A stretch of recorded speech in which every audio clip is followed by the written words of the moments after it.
Alrighty, we are live from Columbus, OH, and this is the Ramsey Show After Show. What up, James? What up, Sid? Sid has integrity. That is known already. It is known, to quote Game of Thrones. And that means we got audio. So, I am Coach D Money, and I'm a Ramsey Solutions certified financial coach. And you're watching this on youtube.com/Coach Steve Money. And if you scroll down past the Oak Island playlist, you'll see the Ramsey Show After Show playlist and the Answering Your Financial Questions playlist. So just hours upon hours upon hours of me talking about this stuff. And so plenty there for you to listen to if you miss me ever. The music playlist has 11 Ramsey adjacent songs on there. At least one, maybe two new songs to debut on episode number 500. Today is number 489. So that will be coming up here. Market report and down again today. NVIDIA picked everything up yesterday at the end of the trading day, but today down again. I think it was, what was it? Let's see if it says it. Jobless claim spike. That people still worried about the tariffs, supposedly. Pending home sales dropped to the lowest level on record in January. Anything else? Anything else?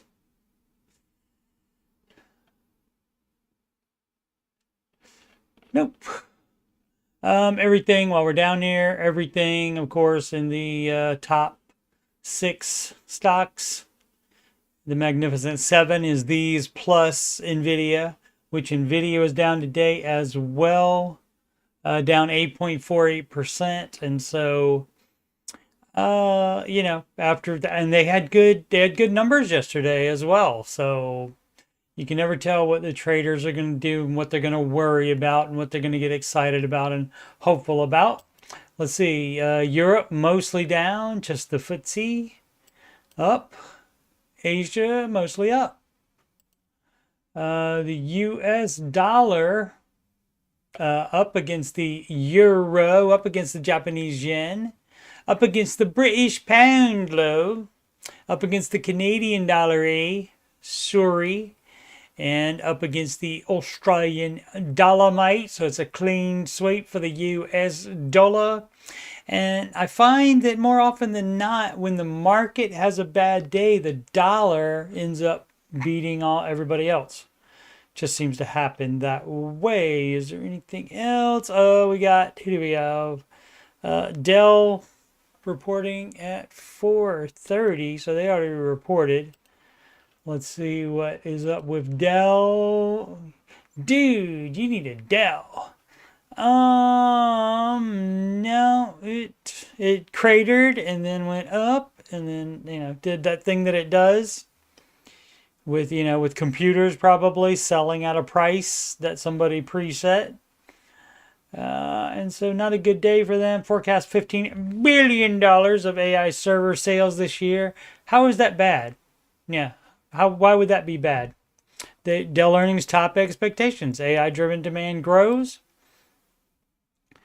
Earnings beat. I don't see anything about the. I don't see anything about the next quarter guidance on there. So sometimes if that's bad, that can be that can keep the stock down as well. And I think that's it for the market report. What do we have for news today from CNBC? 1 in 5 Americans are doom spending. Here's how that can backfire. The key points. I love CNBC for this part, where they basically give you the article in just a couple of lines here. Many consumers are concerned about upcoming tariffs, and traders apparently as well.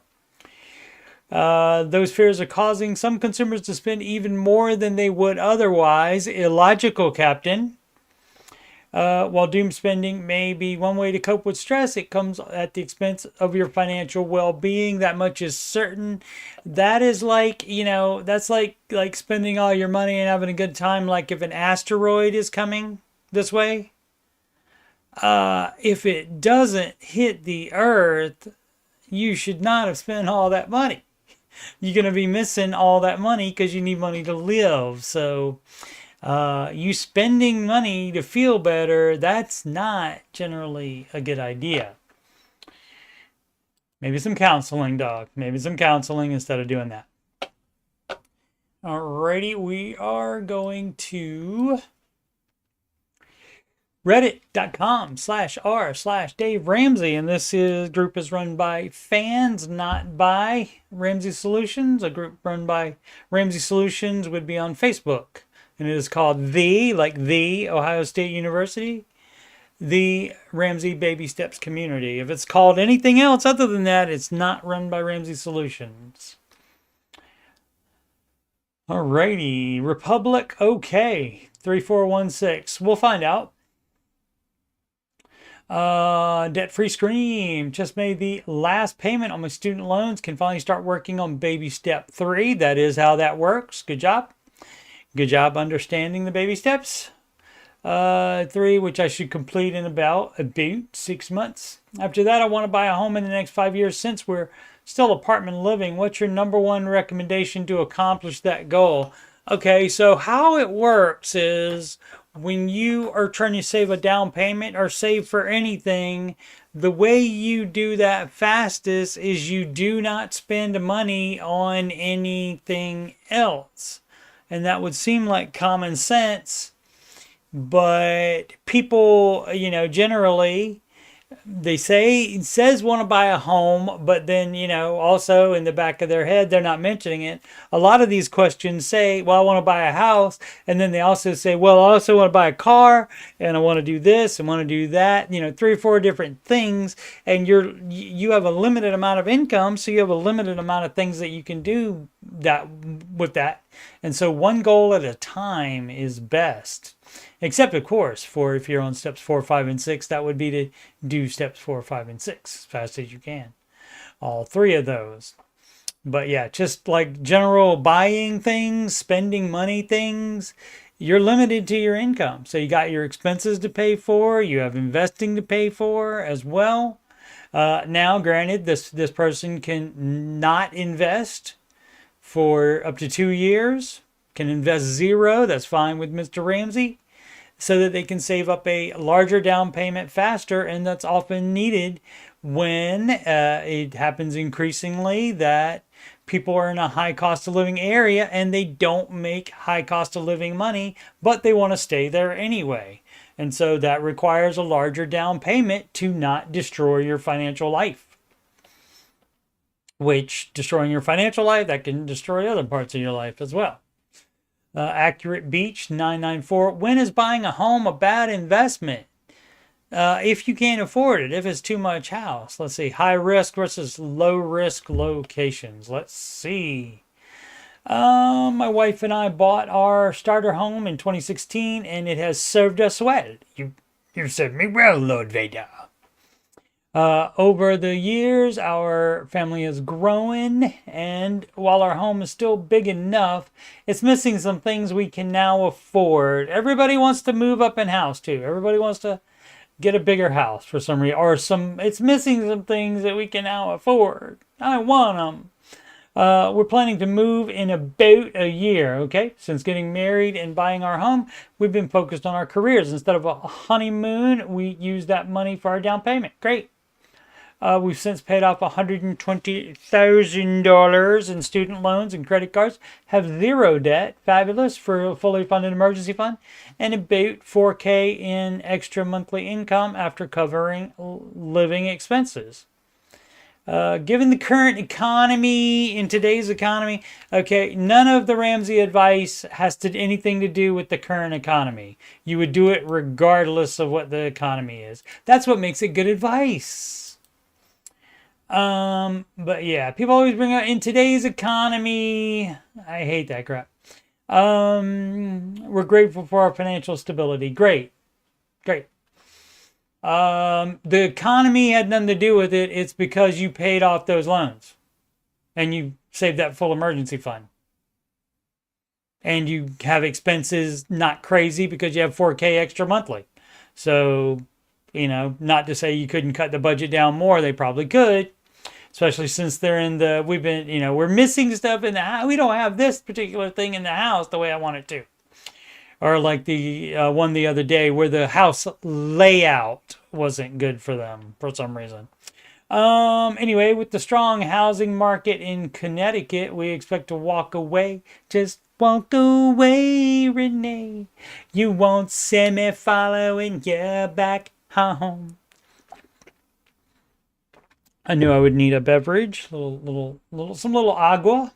That's what's in there, not vodka or anything like that. Where was I? Oh, walk away with, I got distracted by that. With about $150K in equity when we sell in Connecticut. How long you been living there, dog? 2016. Okay, that's okay. So 8 years, 8.5, something like that. Or 9 years if they bought early in the year. And they have $150K in equity. All right, when we sell. Combined with our savings over the next year, we'll have roughly $200,000 for our next home.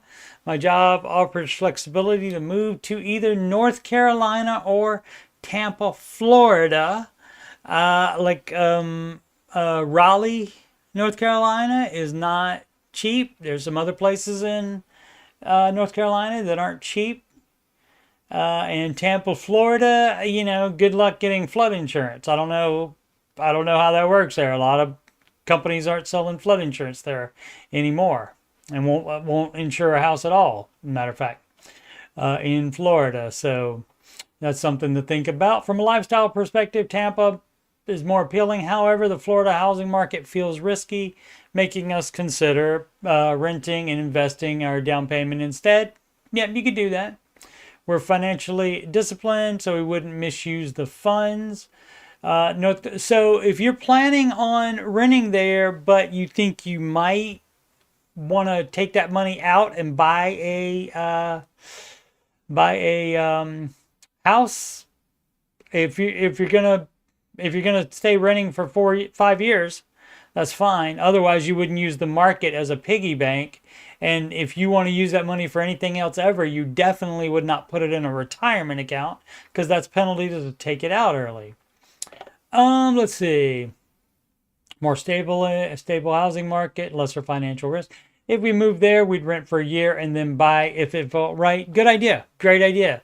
Not having ever lived there, you don't know what neighborhood to but you want to buy in. You don't know even if you want to stay there at all. So great idea. And that would be the exact Ramsey advice. Given the uncertainty in Florida's market, is it smarter to rent and invest the down payment or take the plunge and buy despite the risk? Yeah, you wouldn't buy right now in a new area that you've never been in before. You would not do that. That is dumb. That is dumb as crap. What you want to do is you rent there for a year, and then, you know, one, if you want to stay there, and then if you do want to stay there, then you also have a better idea of where to get the house and like what neighborhood and anything else that could be specific to that area. Resale depreciation in Florida right now, high insurance, natural disasters. Sure, we know that. We didn't need the link. We didn't need the link. We know some of the basic general news, sir. We don't keep the news on all the time, but we know some stuff.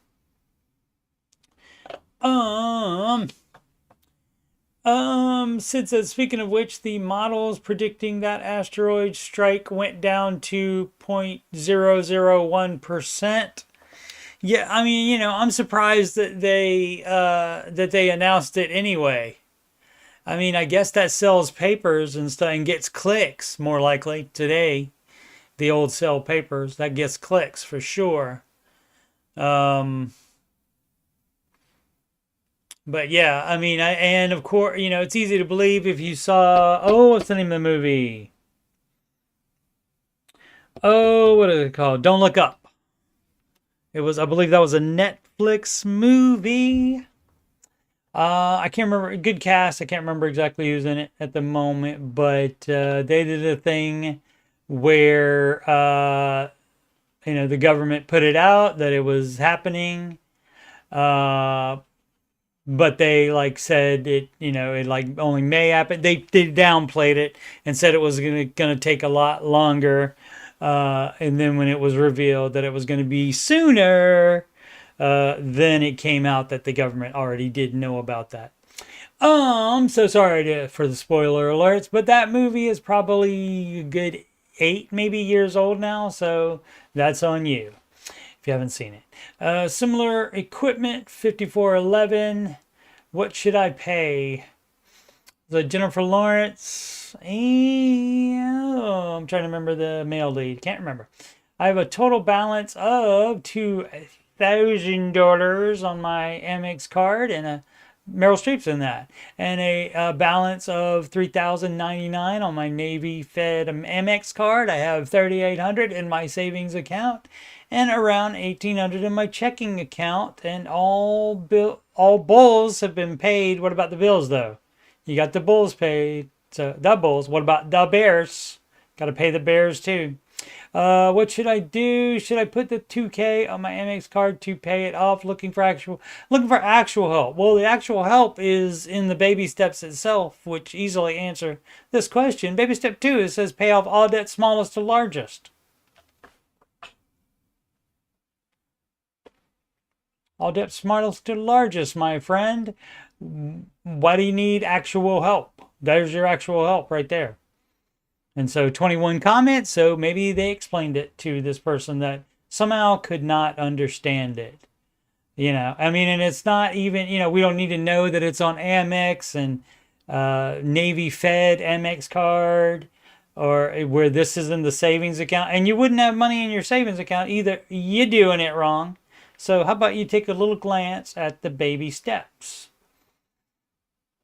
Fancy Air 139, so scared. Let's see, I started Dave's book, Total Money Makeover, and I'm on baby step 2. Better than being on baby step 1. I am absolutely scared to only have $1,000 emergency fund. I'm also terrified of pulling my CDs and money market accounts out to pay off debt. We struggle with some, but it's mostly credit card debt, mostly. You still need to get that clip from Aliens. We deal with it's mostly credit card debt. We deal with period. Down to 3,100 on the CC. The CDs will pay off 1.5 cars, selling boats as well. Okay, well, you can do it your scared way and be scared of it and not do the baby steps, and you can do whatever you want. That's fine. It's your life and your money. The Dave way is the best way to do it. To go down to 1,000 in savings and to do that. And if you were listening to Dave, which maybe you weren't when you put the money in the CDs, a lot of people do that. Do not put it in CDs because it costs money to take it out early if you need the money for something. That's dumb as crap to put it in there. Head struggle, 5022, getting master's degree. The main thing with this is you got to make sure it's worth it. Some people get the master's degree and it doesn't lead to more income. Looking for honest answers and maybe a reality check. Okay, I'm a big fan of reality. I'm a big fan of embracing reality, rather. Let's say that instead. Because not all reality is pleasant, but you have to want to be logical about things, and especially things in reality that you don't have any control over, you can't do anything about. So you don't want to spend too much time worrying about it. Like, there's no need to worry about that asteroid. If it's going to hit Ohio, it's going to hit Ohio. I'm sure they won't tell me that in advance, though. Let's see. I have a degree in engineering and work at a power plant as an operator. Okay, currently making $140,000 to $175,000, depending on overtime. Working night and day shifts. Love my job and the money is great. Fabulous. What's prob? I know in the future, when I have a family, I don't want to do shift work like this. Okay. I'm looking to get back into school for a master's in project management. An engineer wants to be a project manager, Sid. It'll probably cost me around 35 to 45K for the online program, and I'd cash flow while I'm working. No problem. Got no problem with that. I also get 15 weeks off per year, so doing both at the same time isn't an issue. Okay, I'm concerned about pay and jobs afterwards. Yeah, looking at project and construction management. Yeah, not guaranteed. I mean, your job where you are isn't guaranteed either, though. Let's see what else Masters is worried about. Oh, not that much left. The entry level pay is around $100 to $125,000. Yeah, if I'm lucky, since I have no experience, look for opinion and advice. Well, I mean, you can do that if you don't have a house based on 175K income. So you need to make decisions now that will allow you to live comfortably on 125K. So, that's what you got to think about. Like right now, if you are single, let's say single. Where did it say that? Something. I know in the future when I have a family, yeah, and hopefully you do, if that's what you want. But yeah, you got to take all that into consideration. So you can't just get stuck on, oh, I don't want to do this kind of work. I mean, you can do have a 9 to 5 thing, and not have like rotating shifts or whatever. In many other things, even in what you can currently do with your degree in engineering, you can get another job that makes less money without spending this project management money, and then you start at less, making less. Whereas if you start looking for something else now, maybe by the time you do have a family, maybe you'd be making more than this. But I mean, nobody can tell you the future. Always in motion is the future, said Yoda in, which one was that? Empire Strikes Back, episode 5. That's right. I remember. No dementia. Not today, dementia. He does have experience. Sid's would cost. He's overpaying. Sid's would cost 14K. He does have experience, right? Engineering is valuable experience for project management, unless he means like a rail engineer. Power plant operations, yeah, his experience valuable for his company, yeah. So you think that would mean something, and that he could maybe, by the time he would get done with school, maybe he could be at a different job that wasn't alternating day and night shifts, and just had, like a 9 to 5, I guess that's what he's looking for. That's the job he's looking. That's the hours he's looking for. Everything goes back to Star Wars, always. That is an ad. Hot Prune 8628. Partner incurred 100K. Incurred is fancy. How about partner ran up 100K plus debt pre-marriage. Unemployed now for 6 months. Boop, boop, boop, doo. And of course, this is one that will not fit in the one spot. Look at all that. Oh, none of that matters, I bet. Let's see. Let me skim over it. Let me premise this by saying,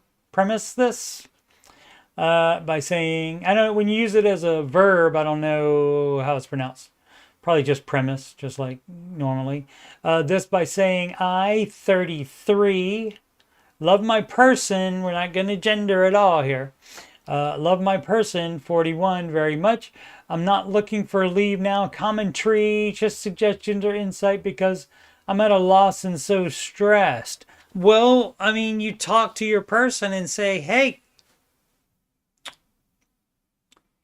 what about that 100K debt? You might want to get a job so you can pay it off. You might want to do that. You know, I mean, even if not, trying to like do the baby steps or anything like that. I mean, you still got to make minimum payments on it. Maybe not worried about it because you're taking care of it. And that's a sad situation. So you would talk about this, and you would, at worst, you would make some kind of compromise. I mean, a second worst, you would make some kind of compromise as L11. Hopper explained it to her, what compromise meant, and I was halfway happy. And so if both of you can be halfway happy with the results, and that makes both of you equally halfway happy, and you agree on it, even if it's not equal, if you agree on it, that's fine. But that's what you need to do. See, everybody, well, no, I won't say everybody. I often say everybody because it seems like everybody's doing it. But so many people in relationships, we don't know if there's it does say pre-marriage. Why can't you say spouse? Why can't you say married if you're married? Why is that not acceptable anymore? That is nutty. People are nutty. Anyway, so your spouse is what it's called. Married a few years, right? Full transparency early on now, but yeah, you got to. Oh, and it's a man, baby. It's a man that is not to maintain good standing on debts from failed business ventures. Yeah, that is why you don't do debt for business ventures. That's why you build it at the speed of cash. But that's who you have to talk to, and so many people try to make their financial situation better, not even doing the baby steps even, but some even they want to follow Dave's advice because they realize how much better it is, but then they can't get the spouse on board, and that's sad. You cannot work around that. And I mean, they get so many calls from people like that. You said this says full transparency early on, which leads me to believe that it wasn't full transparency later on. And so you get so many calls from that where that happens, where they're not transparent, where there's no like secrets. They have money secrets because they get in trouble secretly, or they already were and never said anything, and then they want to try to fix it so the spouse doesn't have to worry about it, or in some cases more likely that they are just trying to hide that it ever happened. They want to fix it before it becomes a problem. They want to fix it themselves, and then that doesn't happen either, and then it does become a problem. For the kids, we both have kids from previous relationships. Okay, it's not none of this stuff that's happening here is gonna say this went better. All of this is gonna be like a country song here, like Dave likes to say. You keep losing. You lose the wife, you lose the dog, you lose the vehicle, the truck, and so forth. And so all of this is going to be bad, I'm sure. Let's see what the last paragraph is. I'm not sure if anyone has any suggestions for reference. I have about 150K in my retirement portfolio.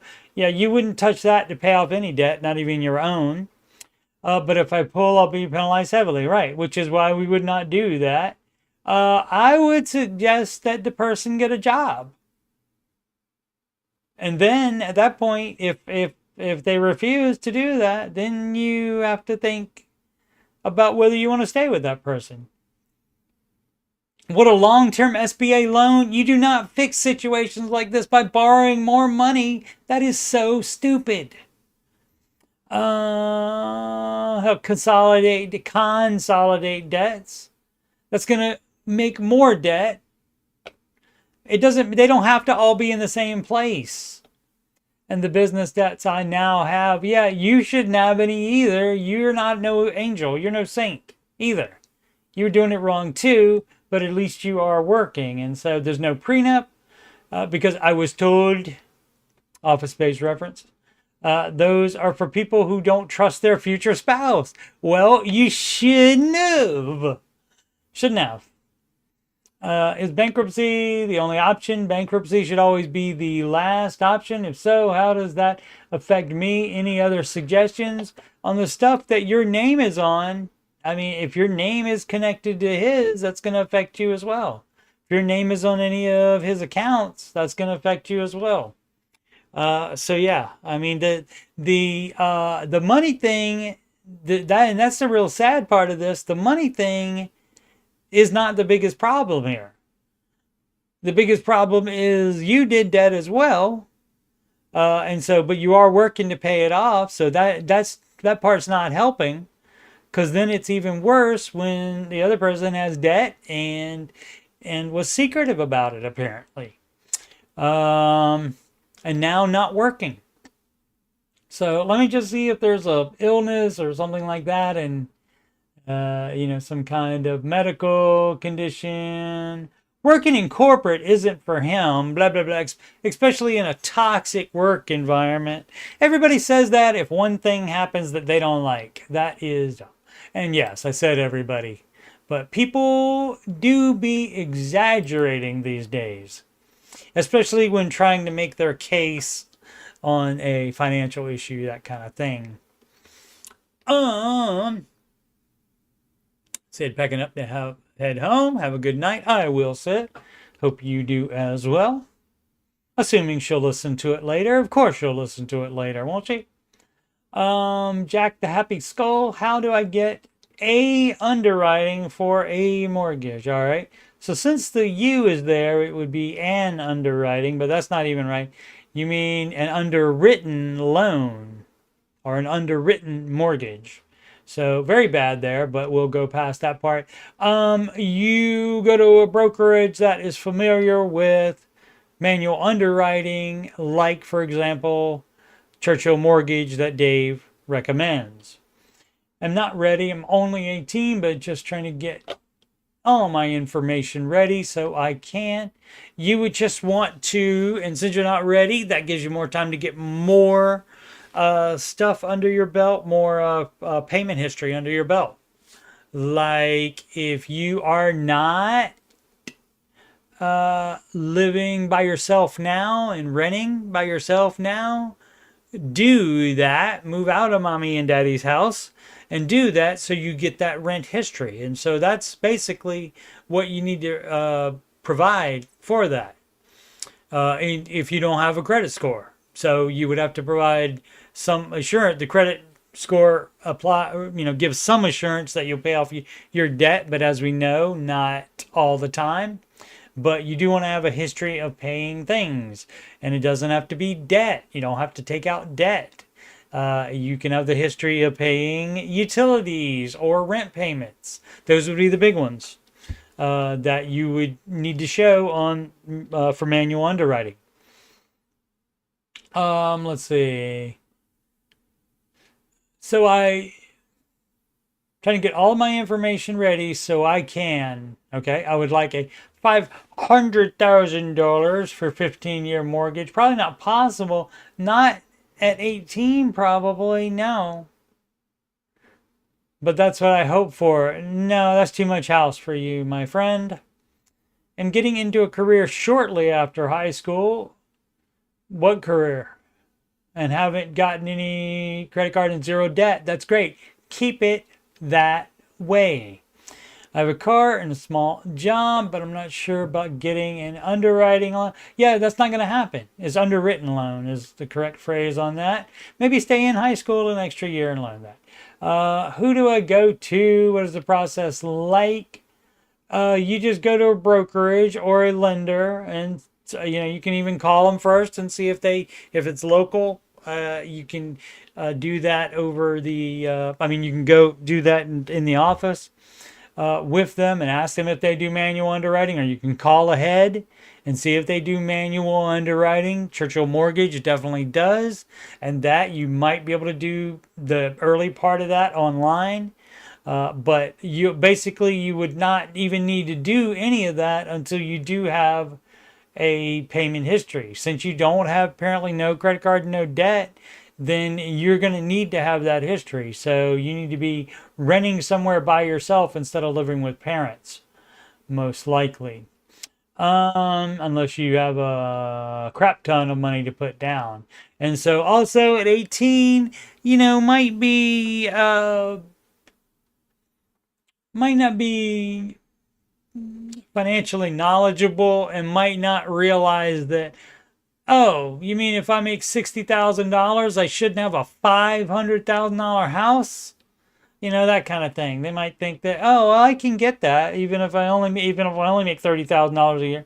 That's a negative, Ghost Rider. The pattern is full. That's from Top Gun. Still have not seen Top Gun Maverick yet. One day. Where am I at? Some general information and advice would also be helpful.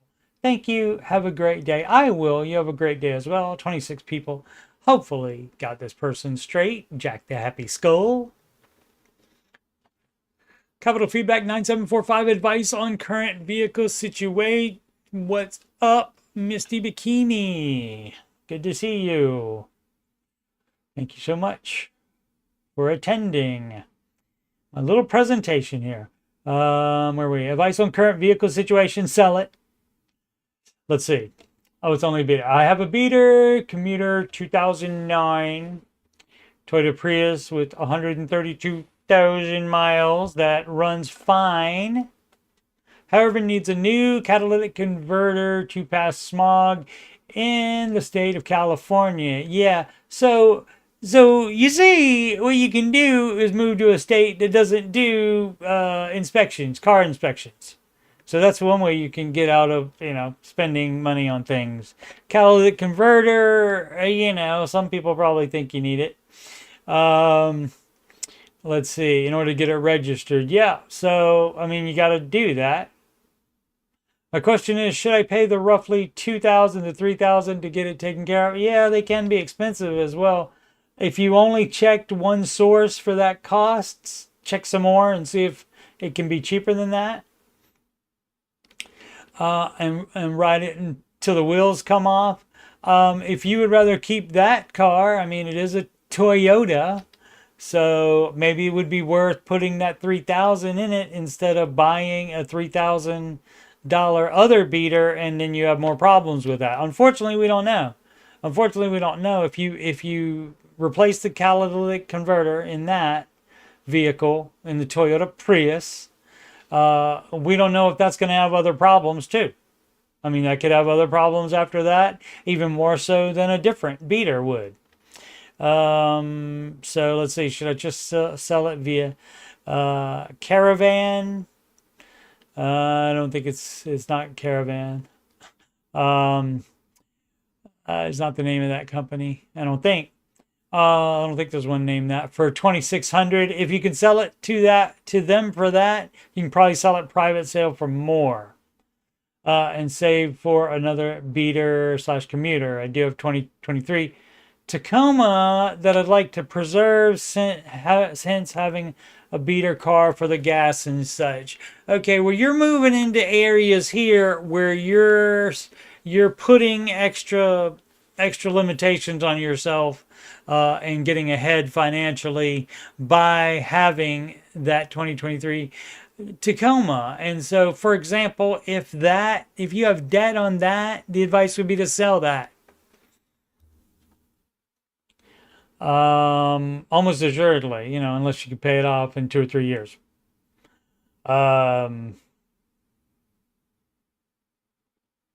And then, people you want to save the car. And so you're going to do this and spend all this money on a beater instead of just drive that one.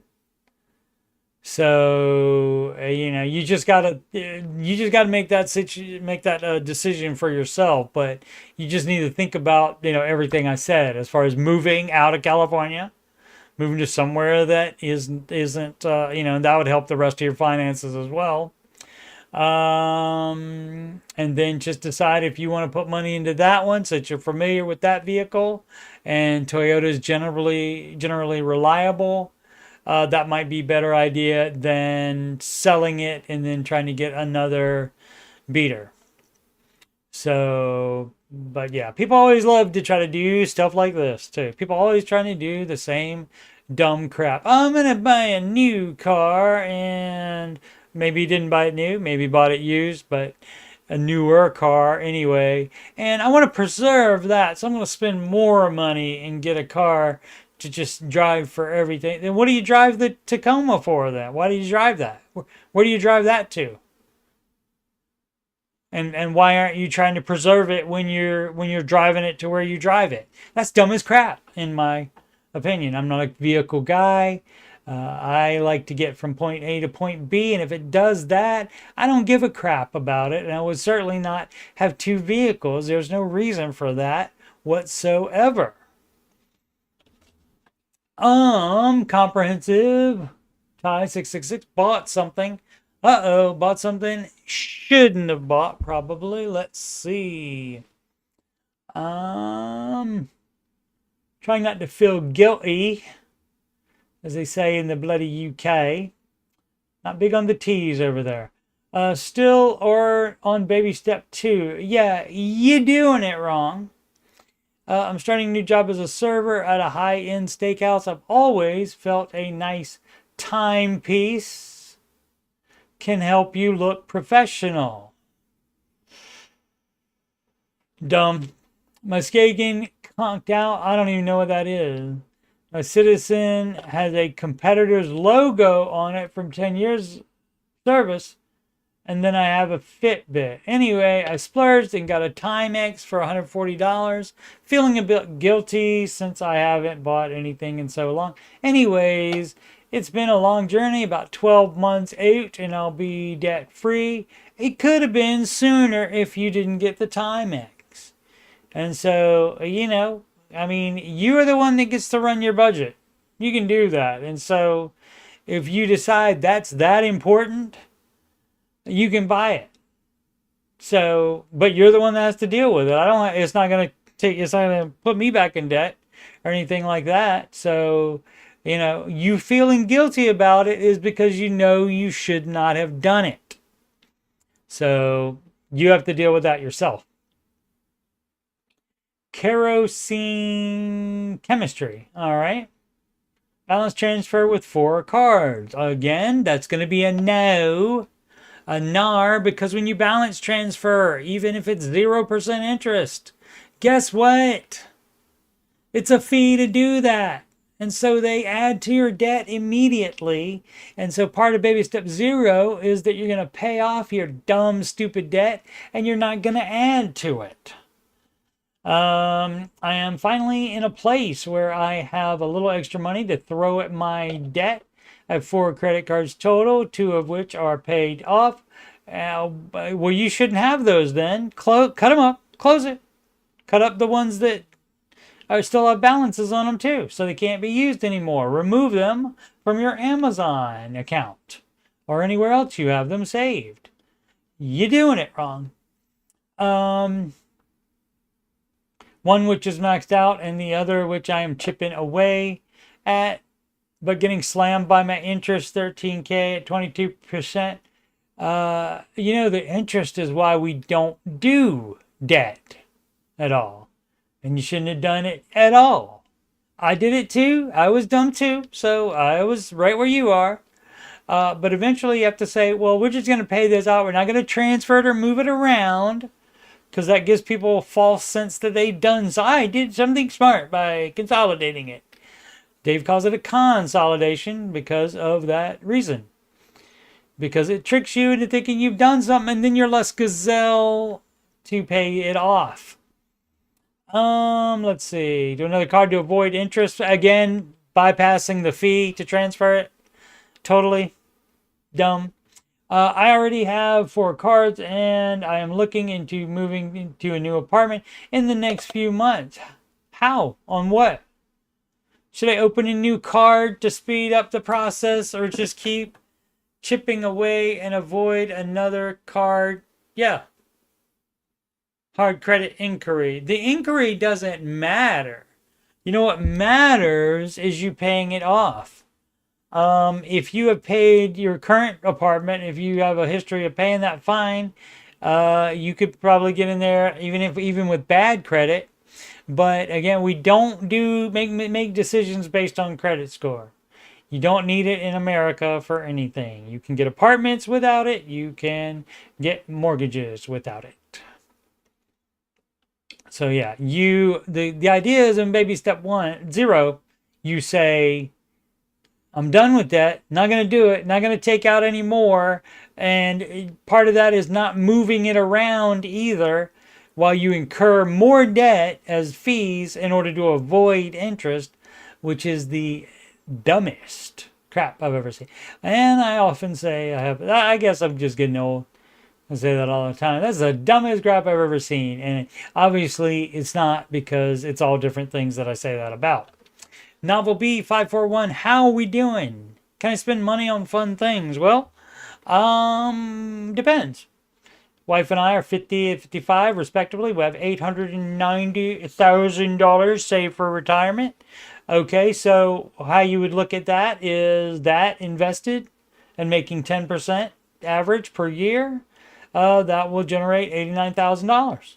So if you specifically, like in this case, if you have your house is already paid off, you might be able to live on $89,000 a year. Let's see, but it doesn't matter what the 890 is in right now. It doesn't matter. Total net worth is $1.5 million. Is there debt? We'll also be getting a pension when we retire. Teacher and speech language pathologist in school district. Okay, great. House is paid off. Great. We have $90,000 saved in our checking account. I know this sounds crazy, but I don't think we are doing as well as we probably are. And I'm afraid to spend money. I had a chance to buy a $5,000 trip to Europe this year and did not do it. Perhaps too many years of living cheaply has created a bad habit. No, I mean, it was a good habit when you didn't have the money to spend. Now you have the money to spend, and some people have a hard time flicking that switch to where they can do that. Anybody feel this way? P.S. I'm currently reading Die with Zero to try to fix. Okay, I mean, you don't necessarily want to die with zero if you want to leave somebody some money, like your kids or a worthy charity, something like that. You don't necessarily want to die with zero, but you've earned the right to do that because you would be on step 7, my friend. You know, it doesn't say anything about car debt or anything like that. But I mean, it does say total net worth though. And so the amount of debt is factored in on that, but the debt could be 0. Let's see. Yeah. So I don't know. So assuming they don't have any debt at all, you're fine. So maybe some of the $90,000, or maybe if all of it is the emergency fund, then you wouldn't tap the emergency fund, but then you would start saving extra to do that, to do spending. You would start saving money if you didn't already have it, where you could grab it from without it affecting the emergency fund. If you already have it, you would just take it and you can spend it on a trip to Europe, for example. Otherwise, you would start saving the trip to Europe, and you label it that, or just know that in your head, even if you put it in like a high yield savings account or something like that with other money, or even in your checking account with other money, you know that 5,000 of it is for to go on vacation. And so then that way you might feel less guilty about spending it, because that's exactly why it's there. But yeah, the last few callers that called Dave about this exact kind of thing, where they can easily afford it, and I think they both had the money already to do it, and they just didn't want to spend it because it felt weird, because they are so ingrained in the lifestyle that you need to have in baby steps 1, 2, and 3. Trying to fix this. Why did it go ... There's nothing else after that. Weird. All right. But yeah, so like I was saying, the last few people that called Dave asking about that, he told them to spend more money, like to upgrade the room on the ship. I think it was on a boat. One of them was a cruise, and he's had them upgrade the room, spend even more money on it because he asked one of them, one of the callers, how much would you have to spend on this vacation when it starts to bug you? And I think he said something like $2,500 or something like that. And Dave told him to double it. Take a vacation and you spend double that amount of money. So you do need to be able to flip the switch. Now you're not doing that, maybe not every single year, maybe not 3 times a year, 4 times a year, something like that. But you can do that once a year, my goodness gracious me, when your finances look like that. And so, yeah, but it's hard for a lot of people, and because, I mean, it does change your behavior, and it locks the behavior in for a lot of people. And when these kind of people call with this problem, which is a problem, people always get mad. Oh, they don't need to take this call. It's just a brag call. They could be helping somebody that needs help. This person needs help because he can't spend money when he should be able to. And, people don't see that as much as a problem as people being in debt, but it is. So, and plus that also gives a break between, like I was explaining to somebody in the chat today, that gives you a break in between all of the same, I'm in baby step 2, this. And, my partner, as the people love to say today, is running up debt and doesn't have a job and all that. Yeah, that's your normal call. So why can't you take a call from a Richie every so often? Richies have problems too. So, no. Anyway. Oh, what time is it? 6:21. Oh, let's see. Excellent event. 6012. I should charge them money for using the word excellent. Emergency fund target savings. Let's see what we have here. Let's go ahead and expand it. This past year, I've saved an emergency fund with the help of my father, paid off my debt. I'm paying him back. I wonder what my emergency fund should be. Well, you shouldn't have got a loan from your father to pay off other debt. You should have just paid off the debt instead of having him be a middleman in between that. So the emergency fund, while you have non-mortgage debt, should be $1,000. So you see, if you look at baby step 1, it says save $1,000. Doesn't say save more than that if you feel like it. Doesn't say that. The next step is to pay off all your debts using the debt snowball, smallest to largest. And that would also mean that you are not buying anything that's not 100% necessary. So you get out of debt the fastest way you can. So you did it wrong by having your father be the middleman. Father didn't need to be involved. I wonder what my emergency fund should be. While you have other debt, you wouldn't do that. You also wouldn't have single stocks. You also wouldn't be investing yet, so you can sell the stocks and put it on your debt. And then you also have $6,000. So you have $10,000 that you can spend on debt that you already took out, so you can pay that off. So let's see. Out 100 IRA. Yeah, you wouldn't be doing that. So that's step 4, and we're on step 2, right? Have you glanced? Have you just taken a peek like this, like 1 second at the baby steps? That's what I would recommend for a lot of these people that post in this Reddit. And a lot of callers too, that say they listen all the time and they act like it's the first time they've heard the advice. 3K mortgage, no equity yet. Okay. $3,000 mortgage payment. 6K monthly, 72,000. 6K. Yeah, that's half of your. That's too much house. Sorry. That's too much house for you. Sell the house. My fund/restaurant budget is combined below 300 monthly. Great. Savings contribution 200 to 400. You wouldn't be doing that while you have other debt.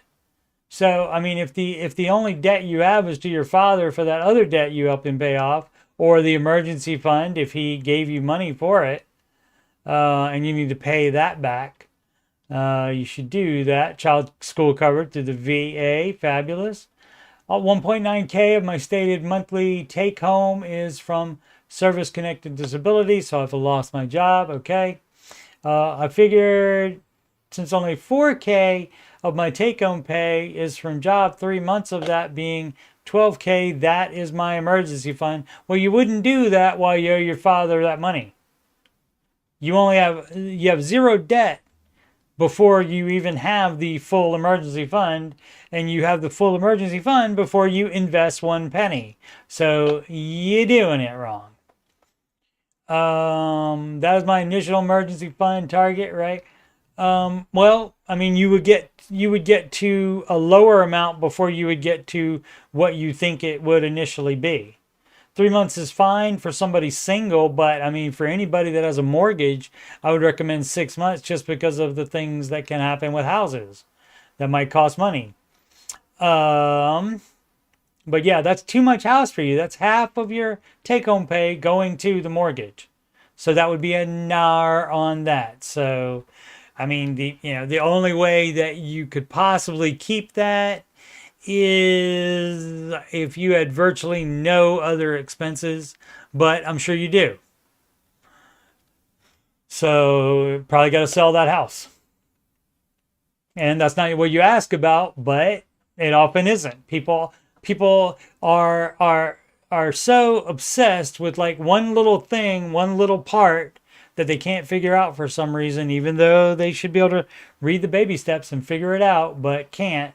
So they get obsessed with that one little part and don't even think about the mortgage anymore. Also, they may think maybe this person bought the house before discovering the Ramsey advice, and that's fine, but the way to fix that is that you shouldn't have bought it anyway, is that you sell it now and you move to a lower house, or even, depending on how young, maybe even rent for a year while you figure out your life and what you need to do before you jump immediately too fast maybe into another mortgage.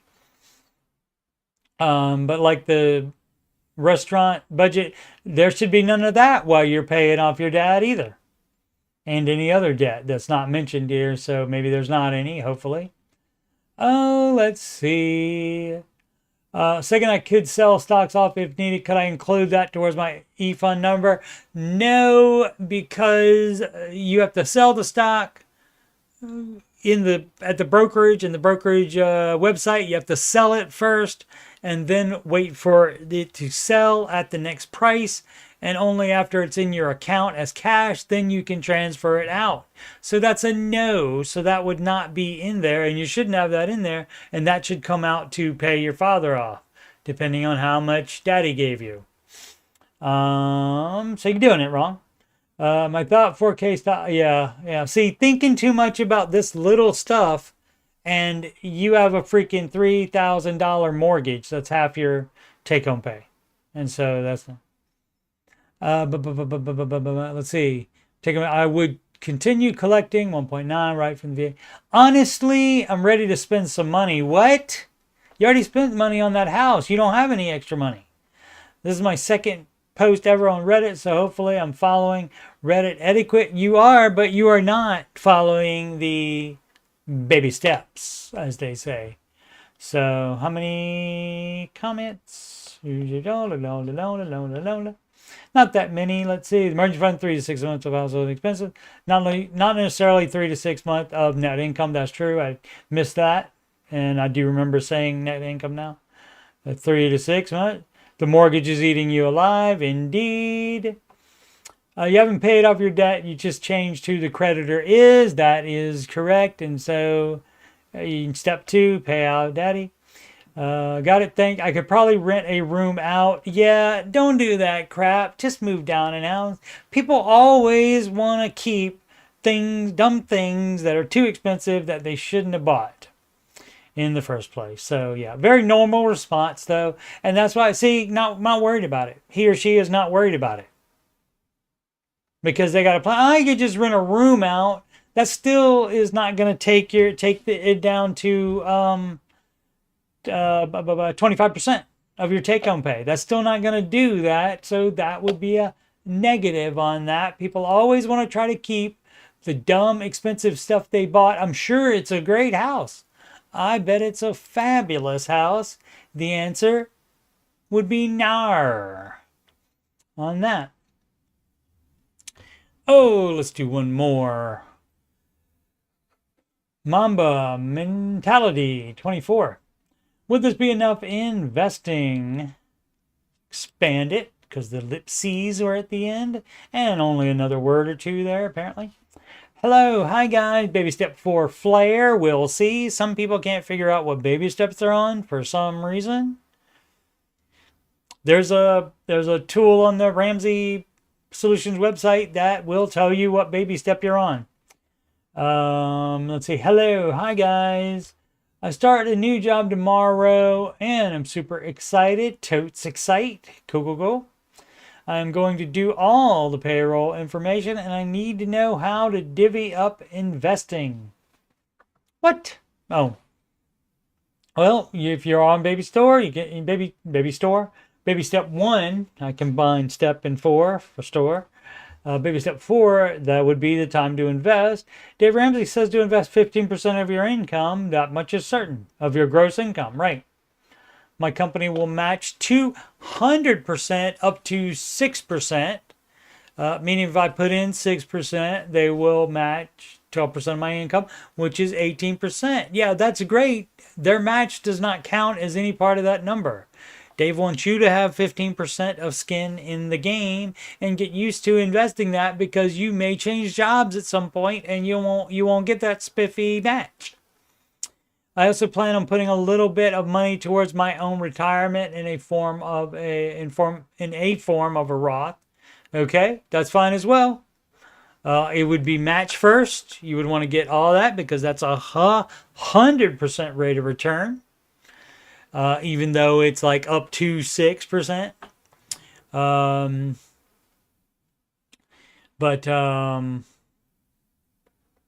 was I saying? Lost my train of thought there.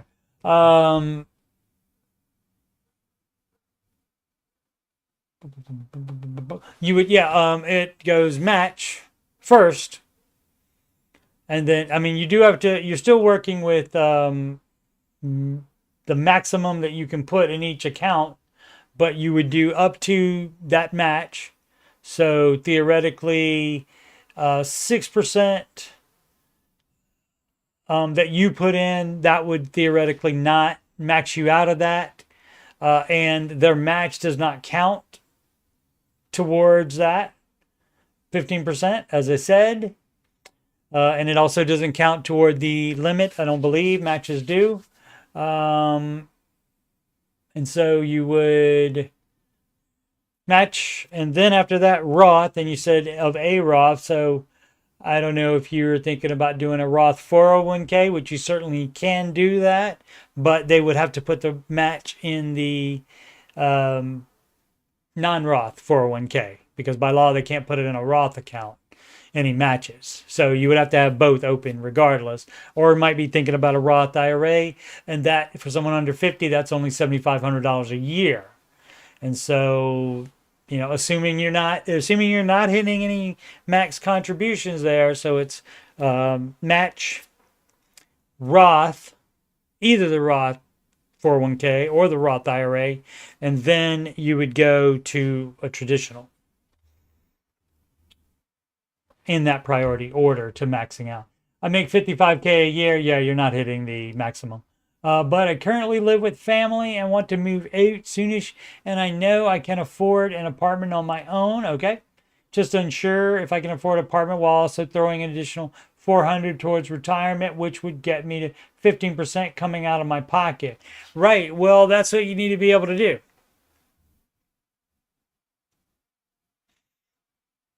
So you need to get a cheaper apartment to be able to do that.